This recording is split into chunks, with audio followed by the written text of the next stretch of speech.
Hello, मैं Manoj Kumar, assistant professor chemistry, government college Kota. हमारा रासायनिक बंध टॉपिक चल रहा था, जो कि इनऑर्गेनिक केमिस्ट्री का यूनिट नंबर 3 में आता है। बहुत ही सारगर्भित बात यह है कि संकरण, जिससे भी आप पहले से ही परिचित हैं, परंतु यहाँ पर क्या है कि इसकी महत्ता जो इसलिए बढ़ जाती है कि ये कई यूनिट के अंदर दिया गया है। कम से कम 20 नंबर या से 25 नंबर तक का ये कोर्स आता है। संकर्ण किसी भी प्रकार से पूछा जा सकता है, ज्यामिति के हिसाब से पूछा जाता है, आकृति के संकर्ण, बंद कोण, है ना, और स्टेबिलिटी ऑफ द मॉलिक्यूल्स, इन सब के बारे में, संकर्ण के बारे में अध्ययन करते हैं। सबसे पहले हम जानते हैं संकर्ण क्या है। देखिए, संकर्ण जो है उसके बारे में मैंने पहले आपको 3 नोट्स प्रोवाइड कराए हैं। ये आपका जो है मेरे हाथ के बनाए नोट्स हैं। इससे पहले वाला जो अभी 3 PDF हैं आपके पास, एक किताब का है और एक रेफरेंस बुक का होता है, जो कि आपके कंपटीशन एग्ज़ाम में जो आती है उसके नोट्स हैं। तो आप अच्छी प्रकार से समझ सकें, किसी प्रकार से आप समझ सकें, लिख सकें, और आप इस बात को समझ सकें कि आपका जो संकर्ण है वो क्या है।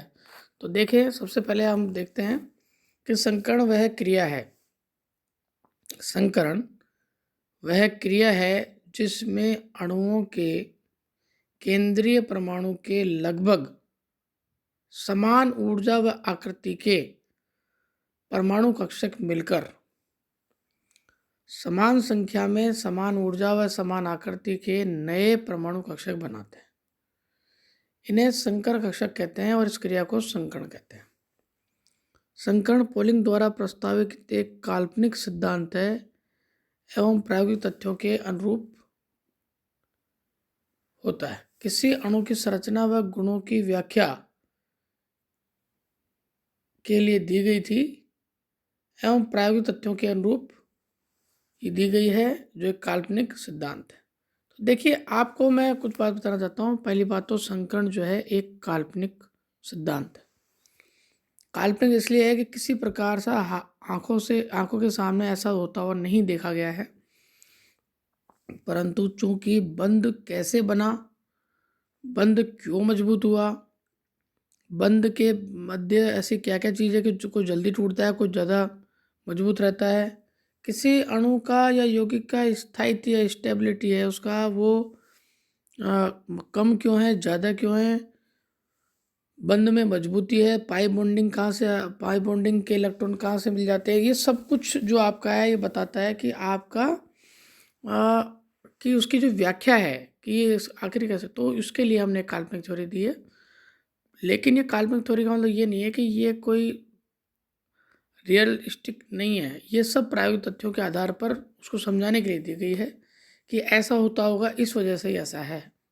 ठीक है, तो संकर्ण क्या है? संकर्ण एक क्रिया है जिसमें अणुओं के केंद्रीय परमाणु के लगभग समान ऊर्जा व आकृति के, देखिए, लगभग समान ऊर्जा व आकृति है, लगभग समान ऊर्जा व आकृति है, और बढ़ने के बाद में समान संख्या में समान ऊर्जा के समान आकृति के उतने ही परमाणु कक्षक बनते हैं जितने की मिलकर भाग लेते हैं। मान लो 5 परमाणु कक्षकों ने भाग लिया, तो ये सबकी पांचों की एनर्जी कैसी होनी चाहिए थी? लगभग समान एनर्जी होनी चाहिए थी।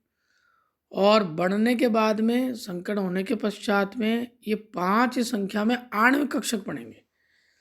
तो परमाणु कक्षक से क्या बनते हैं? आणविक कक्षक बनते हैं, उतनी ही संख्या में बनते हैं, समान संख्या में बनते हैं और समान आकृति के बनते हैं। लेकिन यहाँ लगभग नहीं है, यहाँ समान है, और भाग लेने वाले में क्या था? लगभग था।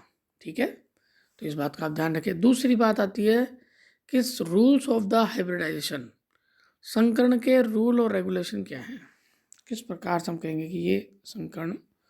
देखिए, संकरण संपूर्ण अणु में तो नहीं होता है, बल्कि अणु के केंद्रीय परमाणु में पाया जाता है। पहली बात, इसमें परमाणु कक्षक भाग लेते हैं, इलेक्ट्रॉन नहीं। पहली बात तो यह, जैसे आपको सबको पता है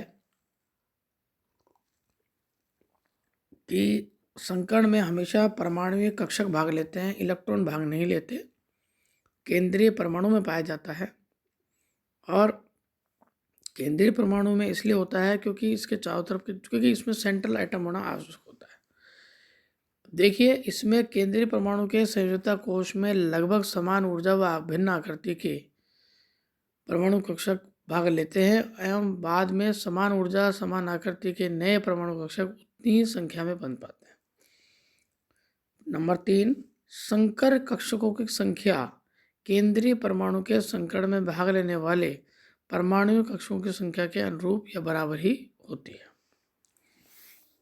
नेक्स्ट है, सहसंयोजक यौगिकों में केंद्रीय परमाणु के पूर्ण रूप से भरे या आधे भरे या रिक्त, देखिए केंद्रीय परमाणु के पूर्ण भरे भी भाग लेंगे, आधे भरे भी भाग लेंगे या रिक्त भी भाग लेंगे और कोई भी कक्षक भाग ले सकता है। इसका मतलब इसमें संकरण के पश्चात इन नए बने कक्षकों में इलेक्ट्रॉनों का इस प्रकार से बंटवारा होता है कि अयुग्मित इलेक्ट्रॉनों की संख्या अधिकतम रहती है। तो आपने क्या किया कि पूर्ण भरे, आधे भरे या रिक्त या कोई भी कक्षक भाग ले सकते हैं। संकरण के पश्चात इन नए बने कक्षकों में इलेक्ट्रॉनों का इस प्रकार से बंटवारा होता है कि अयुग्मित इलेक्ट्रॉनों की संख्या अधिकतम रहती है। अर्थात पेयरिंग होना जरूरी नहीं है, अनपेयर्ड इलेक्ट्रॉन होना ज़्यादा इंपॉर्टेंट।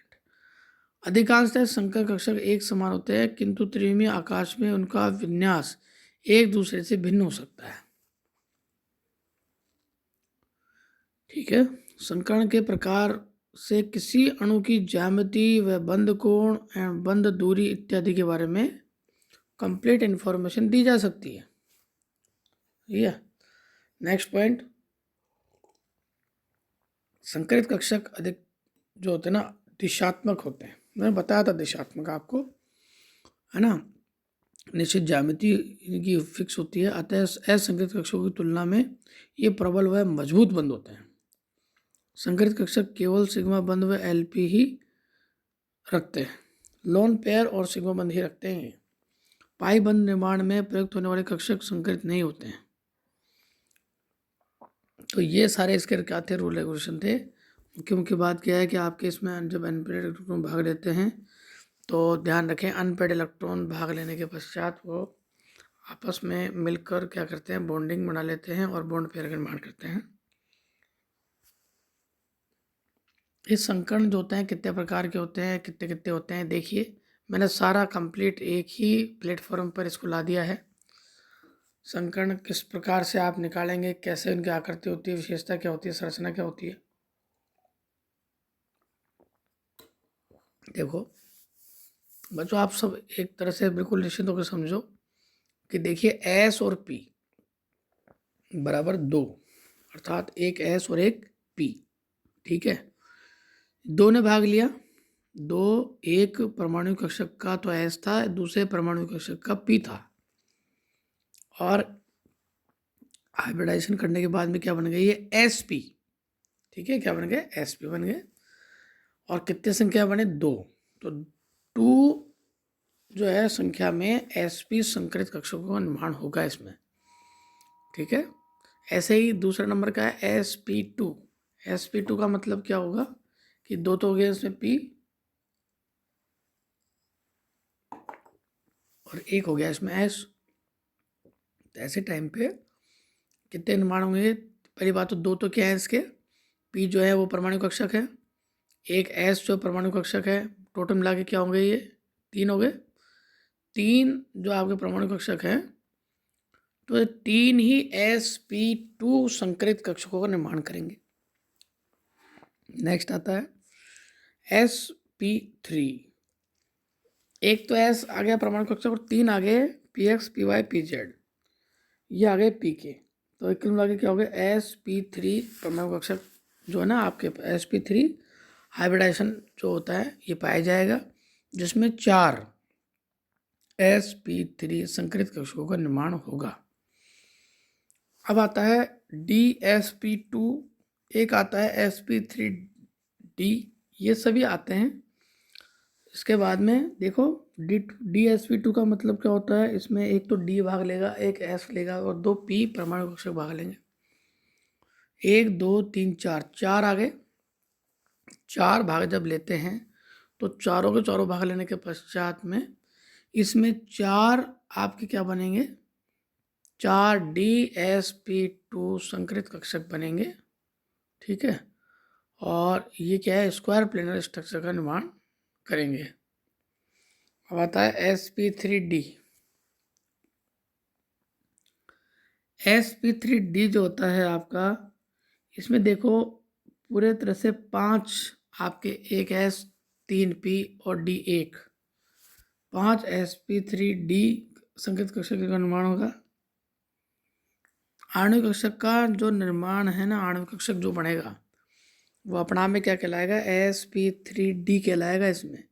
और इस प्रकार के कितने होंगे, 5 होंगे। अब आता छठा, एक तो S परमाणु कक्षक भाग लिया। पहली बात तो परमाणु कक्षक जो भाग ले रहे हैं कौन कौन से हैं, S, px, py, pz अर्थात p3, d2 अर्थात d कौन कौन से, dx² डैश y² और dz², ठीक है। नॉर्मली ये 2 ही भाग लेते हैं।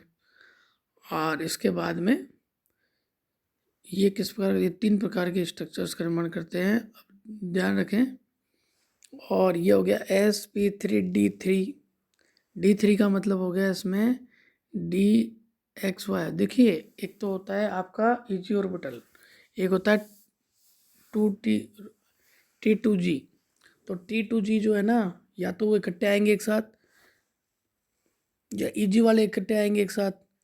तो जब 3 का नाम लेंगे तो हम क्या T2g ऑर्बिटल्स का नाम लेंगे, भाग लेते हैं। और जब D2 अर्थात जब 2 भाग लेंगे तब क्या होगा, हमारा Eg ऑर्बिटल्स भाग लेंगे। बात सुन भाई। तो ये दोनों के दोनों ही जो है ना आपके संकर्ण कक्षक या संकरित कक्षक भाग लेते हैं। देखिए संकर्ण किसी परमाणु के लिए निश्चित नहीं दिया जा सकता है, यह एक रासायनिक वातावरण पर निर्भर करता है। CH4, CH2, CH2 इन सभी में इत्यादि में क्या अलग अलग टाइप से डिपेंड करता है। संकरित कक्षक जो होता है वो आपस में अधिकतम दूरी पर विन्यासित रहते हैं, जिसमें कि उसमें उपस्थित इलेक्ट्रॉन एक दूसरे को प्रतिकर्षित ना कर सके। संकरित कक्षक क्या करते हैं, आपस में अधिकतम दूरी पर अभिविन्यासित रहते हैं, जिससे कि उसमें उपस्थित इलेक्ट्रॉन एक दूसरे को प्रतिकर्षित ना कर सके। इस पॉइंट को बहुत ही इंपॉर्टेंट से आप समझिएगा कि अभिविन्यासित रहते हैं। अभिविन्यासित इस प्रकार से रहते हैं कि एक दूसरे का इलेक्ट्रॉन क्या है उसको प्रतिकर्षित या आकर्षित, भाई क्या करेगा, आकर्षित करेगा, प्रतिकर्षित करेगा। सेम है, इलेक्ट्रॉन इलेक्ट्रॉन है तो क्या करेंगे, एक दूसरे को प्रतिकर्षित करेंगे, तो वो नहीं कर सकते। इतनी दूरी पर रहना आवश्यक होता है। संकर्ण बंध बनने से पूर्व की प्रक्रिया है तथा संकरित कक्षक केवल सिग्मा बंध बनाते हैं, पाई बंध का निर्माण नहीं करते हैं।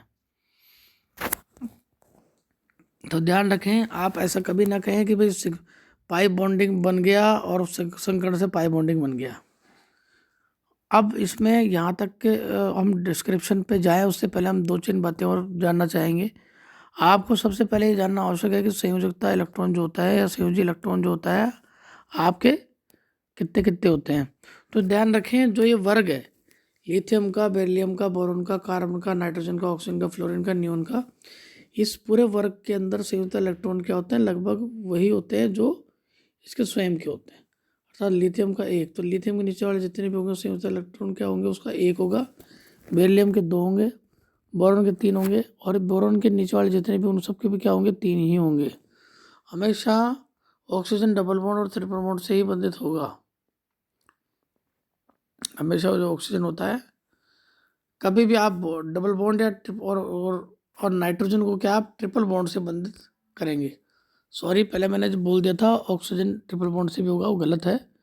हमेशा ध्यान रखें, ऑक्सीजन नाइट्रोजन के लिए एक बात आती है कि कभी भी आप जब भी इसको बॉन्डिंग में बॉन्ड से बनाएंगे तो ऑक्सीजन हमेशा डबल बॉन्ड से और नाइट्रोजन हमेशा ट्रिपल बॉन्ड से बंधित हो करेंगे। और उसके पश्चात क्या किसी जो कक्षक या जो अणु कक्षक होगा उसमें पार्टिसिपेट करेंगे। यौगिक के अंदर जब भी ये डबल और ट्रिपल बॉन्ड में रहेंगे तभी जाकर हम क्या करेंगे, तभी जाकर ये सर्वाइव उसमें कर पाएंगे। इसमें ध्यान रखें, एक हमेशा अच्छा डबल बॉन्ड अच्छा ट्रिपल बॉन्ड हो, एक तो हमेशा उसका बॉन्ड पेयर होगा या उसमें क्या होगा, सिग्मा बॉन्डिंग होगा। और बाकी सब जो दोनों होंगे, डबल बॉन्ड में 1 और ट्रिपल बॉन्ड में 2 क्या होंगे, पाई बॉन्डिंग होंगे। तो ये आपको हमेशा ध्यान रखना है, ठीक है। एक चीज़ हमेशा ध्यान रखें, संकर्ण में कभी भी आप किसी प्रकार का तुक्का ना लगाएं, क्योंकि ये बहुत ही क्लियर साफ सुथरा जो है समझने वाली चीज़ है। आप उसको समझ के आराम से याद करें। डिस्क्रिप्शन जो भी है एक एक का मैं अगले टॉपिक में लेता हूँ आपका, ठीक है। तब तक के लिए गुड बाय।